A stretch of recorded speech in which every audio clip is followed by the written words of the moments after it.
Day International 100th venue. It is Australia. They have a 2-0 lead. Hello cricket প্রেমীরা, আজকের খেলাটা দেখার পর একটা কথাই মনে পড়ছে, রোহিত বিরাট চাইলে এখনো পারে, কিন্তু অস্ট্রেলিয়া ছাড়ে না। চলুন দেখিনি আজকের ম্যাচের রোমাঞ্চকর গল্পটা একটু ফানি ভঙ্গিতে। আজ অস্ট্রেলিয়া আগে ব্যাটিং করতে নামে, আর মনে হচ্ছিল যেন ওরা পিকনিক করতে নেমেছে। স্টার্ক, হেড, মার্টস কেউই দাঁড়াতে পারলো না ভারতের বোলারদের সামনে। শেষ পর্যন্ত গোটা দল গুটিয়ে গেল মাত্র 236 রানে। ভারতের তরুণ সেনা হর্ষিত রানা আর যেন আগুন ছুড়েছে বল দিয়ে তুলে নিল 4টে উইকেট।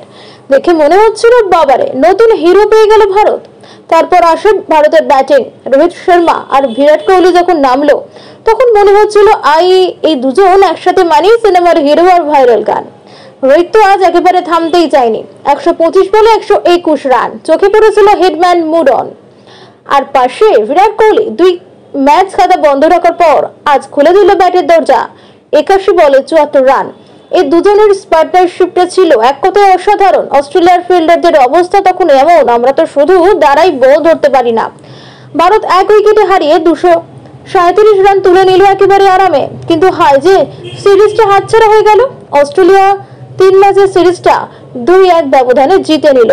তবে একটা কথা মানতেই হবে, আজকের ম্যাচের রোহিত বিরাট দুজনেই দেখিয়ে দিল আমরা এখনই বুড়ো হইনি ভাই।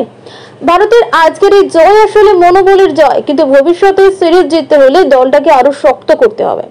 বিশেষ করে মিডল অর্ডার আর ফিল্ডিং একটু জোর দিতে হবে, কারণ আজ ফিল্ডিং দেখে মনে হচ্ছিল বলটা দৌড়বো নাকি সেলফি তুলবো। তবু শেষ পর্যন্ত খেলা ছিল দুর্দান্ত।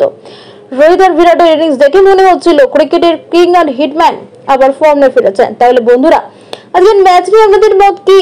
রোহিতের ইনিংস না বিরাটের ব্যাটিং, কোনটা আপনাদের বেশি ভালো লেগেছে? কমেন্টে জানাতে ভুলবেন না। আর যদি ভিডিও ভালো লাগে একটি লাইক, একটি সাবস্ক্রাইব আর পাশে থাকা বেল আইকনটা প্রেস করতে ভুলবেন না।